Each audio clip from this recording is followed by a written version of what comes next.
तो आज का जो विषय है वो है संपत्ति के अगेंस्ट होने वाले अपराधों के विषय में। और संपत्ति यानी प्रॉपर्टी के अगेंस्ट क्या क्या अपराध होते हैं? चोरी, लूट, उद्यापन यानी एक्सटॉर्शन और डकैती। इन सभी में बहुत छोटे छोटे अंतर हैं जिनके बारे में आज हम बात करेंगे। और अगर आपने हमारा लीगल चैनल अभी तक सब्सक्राइब नहीं किया है तो आप हमारी कानूनी जानकारी के लिए इस legal channel just legal point को सब्सक्राइब जरूर करें। दोस्तों, सबसे पहले हम बात करते हैं आईपीसी की धारा 383 383 उद्यापन यानी एक्सटॉर्शन के बारे में। इसके अनुसार यदि कोई व्यक्ति स्वयं किसी व्यक्ति को अथवा किसी भी अन्य व्यक्ति को भय में डालकर यानी कि डराकर उस व्यक्ति को जिसको भय में डाला गया है, डराया गया है, उस व्यक्ति की कोई भी वैल्यूएबल प्रॉपर्टी, मूल्यवान प्रतिभूति अथवा कोई भी साइंड हो जिस पर सिग्नेचर किए गए हो अथवा कोई भी सील्ड प्रॉपर्टी हो, उस प्रॉपर्टी को मूल्यवान प्रतिभूति में चेंज कर देता है अथवा उसको ले लेता है, तो इसको उद्यापन यानी एक्सटॉर्शन कहा जाता है। एग्जाम्पल के लिए मान लीजिए आप ए नाम का कोई व्यक्ति बी नाम के व्यक्ति से कहता है कि अगर तुमने मुझे 5 लाख रुपए का चेक नहीं दिया तो मैं तुम्हारे बच्चे को मार दूंगा अथवा उसको मैं कब्जे में लेकर रखूंगा जब तक कि तुम मुझे 5 लाख रुपए का चेक नहीं दे देते। तो ये एक तरीके से एक्सटॉर्शन है। अगर कोई व्यक्ति दूसरे व्यक्ति से यह कहता है कि अगर तुमने मुझे 10, 20, 50 हजार रुपये नहीं दिए तो मैं तुम्हारे खिलाफ अपमानजनक लेख प्रकाशित करूंगा, और उस दूसरे व्यक्ति को धन देने के लिए उत्प्रेरित करता है कि तुम मुझे धन दो, पैसे दो, अन्यथा मैं तुम्हारे खिलाफ में कोई भी मान हानिकारक लेख प्रकाशित करूंगा या कराऊंगा, तो ये भी एक तरीके से एक्सटॉर्शन है। अगर बात करें अब हम एक्सटॉर्शन के लिए पनिशमेंट की बात, तो आईपीसी की धारा 384 के अनुसार अगर कोई व्यक्ति इस प्रकार से किसी अन्य व्यक्ति का एक्सटॉर्शन करता है, जबरदस्ती वसूली करता है, उसको डराता है, धमकाता है, धन देने के लिए उद्यापन करता है, तो उस व्यक्ति को आईपीसी की धारा 384 384 के अनुसार 3 वर्ष तक का कारावास मिल सकता है। इसमें जुर्माना भी किया गया है, जुर्माना और जेल दोनों उस व्यक्ति को हो सकती है। ऑफेंस है, संज्ञेय अपराध है, और साथ ही साथ यह नॉन बेलेबल यानी कि अजमानती अपराध है, और नॉन कंपाउंडेबल ऑफेंस भी है, यानी कि यह अपराध समझौता करने योग्य नहीं है बिल्कुल भी। अगर कोई व्यक्ति इस प्रकार से किसी व्यक्ति का एक्सटॉर्शन करता है तो यह समझौता करने योग्य अपराध नहीं है। तो अब हम बात करते हैं लूट यानी रोबरी, जो आईपीसी की धारा 390 में डिफाइन की गई है, जिसके अनुसार रोबरी यानी लूट सभी प्रकार की लूट में या तो चोरी होती है या उद्यापन यानी एक्सटॉर्शन होता है। तो एक्सटॉर्शन के बारे में मैंने अभी आपको बताया है।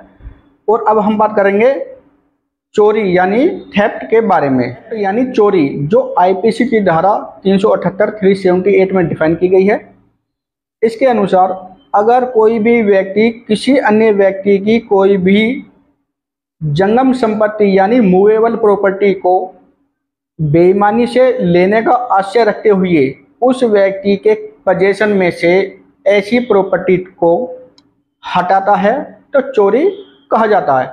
तो चोरी और एक्सटॉर्शन यानी उद्यापन में मात्र इतना अंतर है कि उद्यापन में किसी व्यक्ति को डराया अथवा भय में डाला जाता है, जबकि चोरी में उस व्यक्ति को डराया धमकाया नहीं जाता। उस व्यक्ति की जानकारी के बिना ऐसी किसी भी मूवेबल प्रॉपर्टी को, जंगम संपत्ति को एक स्थान से दूसरे स्थान के लिए हटा दिया जाता है। तो आईपीसी की धारा 378 यानी चोरी के लिए 5 इंपोर्टेंट पॉइंट हैं। चोरी में 5 इंपोर्टेंट पॉइंट कौन कौन से होते हैं, ध्यान से सुनना। नंबर 1, मूवेबल प्रॉपर्टी यानी कि जंगम संपत्ति होनी चाहिए। ऐसी प्रॉपर्टी जो एक स्थान से दूसरे स्थान के लिए हटाई जा सके उसको मूवेबल प्रॉपर्टी कहा जाता है। नंबर 2, पोजेशन, ऐसी प्रॉपर्टी पर किसी का लीगल पोजेशन होना चाहिए। नंबर 3, कंसेंट, अगर कोई व्यक्ति किसी भी अन्य व्यक्ति की कोई प्रॉपर्टी को लेता है तो उसमें जिस व्यक्ति का पोजेशन है उसकी कंसेंट होनी चाहिए। नंबर 4, डिसहोनेस्टली यानी बेईमानी, अगर कोई व्यक्ति बेईमानी से किसी व्यक्ति की कोई वस्तु को ले रहा है तो उसमें डिसऑनेस्टली होनी चाहिए। और नंबर 5 इंटेंशन यानी कि आशय, गलत आशय होना चाहिए। चोरी यानी कि थेफ्ट को आप सभी समझ गए होंगे। अब हम बात करते हैं चोरी कब लूट है, यानी 378, 378 आईपीसी, 390 आईपीसी में कब कन्वर्ट हो जाएगी, यानी कि चोरी कब लूट हो जाएगी। चोरी लूट होगी अगर चोरी करने के दौरान या चोरी करने के पश्चात या चोरी करने के प्रयत्न में अथवा चोरी करके प्राप्त की गई वस्तु को ले जाने में अथवा प्राप्त कर ली गई वस्तु को ले जाने के प्रयत्न करने में किसी व्यक्ति को स्वेच्छा से अपराधी द्वारा उस व्यक्ति को मृत्यु, उपहति अथवा उसका रास्ता रोककर सदोष अवरोध करके उस व्यक्ति को तत्काल मार देने की धमकी या मारने के भय में डालकर अगर इस प्रकार की चोरी करता है तो यह चोरी लूट कहलाई जाएगी। दोस्तों, अगर लूट को एग्जाम्पल के तौर पर समझना है तो मान लीजिए एक्स नाम का कोई व्यक्ति किसी रास्ते पर जा रहा है और वाई नाम का कोई व्यक्ति आता है और उसको पिस्टल दिखाकर उससे उसका पर्स मांगता है जिसमें उसके पैसे रखे होते हैं, एटीएम कार्ड वगैरह जो भी इंपॉर्टेंट डॉक्यूमेंट होते हैं वो रखे होते हैं। और जो एक्स नाम का व्यक्ति है वो डरकर पिस्टल देखकर अपना पर्स वाई नाम के व्यक्ति को दे देता है। तो यहाँ पर एक्स ने क्या किया, वाई का रास्ता जो है उसको अवरोध किया, उसको भय में डाला, पिस्टल दिखाकर उसको उसके मन में भय पैदा किया, जिसके कारण वाई ने अपना पर्स उसको डरकर दे दिया। तो यहाँ पर क्या है, यहाँ पर एक्स ने लूट की है।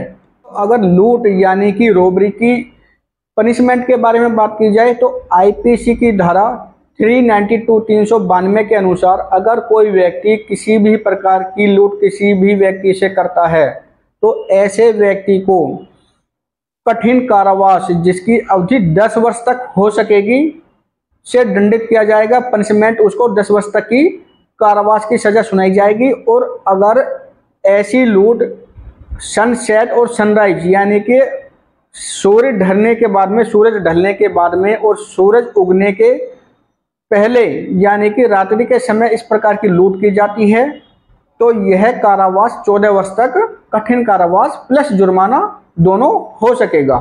दोस्तों, अटेम्प्ट टू कमिट रोबरी, लूट करने का प्रयास, आईपीसी की धारा 393, अगर कोई व्यक्ति लूट करने का प्रयास करता है यानी कि उसने लूट करने का प्रयास किया तो ऐसे व्यक्ति को आईपीसी की धारा 393 के अनुसार 7 वर्ष तक का कारावास, 7 वर्ष तक की उसको जेल हो सकती है। तो आज की कानूनी जानकारी आपको कैसे लगी इसके बारे में आप हमारे कमेंट बॉक्स में जरूर बताइए।